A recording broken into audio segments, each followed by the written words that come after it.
رسم دنیا در همین است، آن که آمد رفتنی است. بعد رفتن نام نیکت بر زبانها ماندنی است. تا توانی خلق را از خود مرنجان با سخن، آن که بالاتر نشیند آخرش افتادنی است.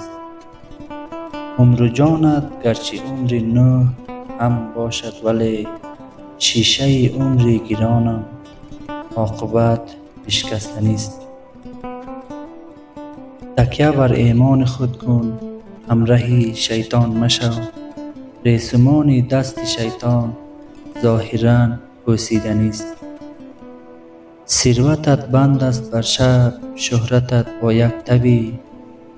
عاقبت ثروت به دست وارثان بسپردنی است. دل مبند بر مال دنیا، مال دنیا بی وفاست. به قی زر هم بپوشی، سیم و زر نابردنی است. بشنو یک پند از دل خسته این روزگار. رسم دنیا در همین است، پند من بشنفتنی است.